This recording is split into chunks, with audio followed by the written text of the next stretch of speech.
Hi കൂട്ടുകാരെ, എല്ലാ കൂട്ടുകാർക്കും റീജ ലേണിംഗ് വേൾഡിലേക്ക് സ്വാഗതം. ഇന്ന് നമ്മൾ പഠിക്കാൻ പോകുന്ന ചോദ്യോത്തരവും നമുക്ക് നോക്കാം.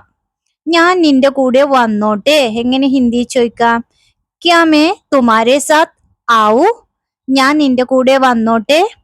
ക്യാ മേ തുമാരേ സാത്ത് ആവൂ? എങ്ങനെ ചോദിക്കാം? ക്യാ മേ തുമാരേ സാത്ത് ആവൂ?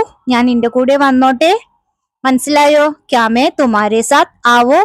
ക്യാ ഒരു ചോദ്യം ചോദിക്കാൻ വേണ്ടി നമ്മൾ ഉപയോഗിക്കുന്നത്. ക്യാ മേ ഞാൻ, മേ ഞാൻ, തുമാരേ സാത്ത് നിന്റെ കൂടെ അല്ലെങ്കിൽ നിങ്ങളുടെ കൂടെ, തുമാരേ സാത്ത്. ആവും വന്നോട്ടെ, ആവും വന്നോട്ടെ. ആനാന്നുള്ളതിന്റെ വന്നോട്ടെ വരുമ്പോ എങ്ങനെയാവും? ആവും. ഓക്കെ, ഉത്തരം എങ്ങനെ പറയാ? ആ വന്നോളൂ. നമ്മ മലയാളത്തിൽ പറയില്ലേ ആ വന്നോളൂ, എങ്ങനെ പറയാ? ഹാ ആ ജാവോ. ഹാ പറഞ്ഞ ആ അതെ, ആ ജാവോ വന്നോളൂ.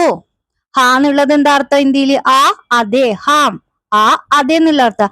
ആ ജാവോ വന്നോളൂ, ആ ജാവോ വന്നോളൂ. വന്നോളൂ പറയാൻ വേണ്ടി നമ്മൾ എന്താ ഉപയോഗിക്കുക ഹിന്ദിയില്? ആ ജാവോ. ക്യാ മേ തുമാരേ സാത്ത് ആവൂ? ഞാൻ നിന്റെ കൂടെ വന്നോട്ടെ. ഹാ ആ ജാവോ. ആ ജാവോ വന്നോളൂ. ഒന്നുകൂടി പറഞ്ഞാട്ടെ കൂടെ. ക്യാ മേ തുമാരേ സാത്ത് ആവൂ? ഞാൻ നിങ്ങളുടെ കൂടെ വന്നോട്ടെ.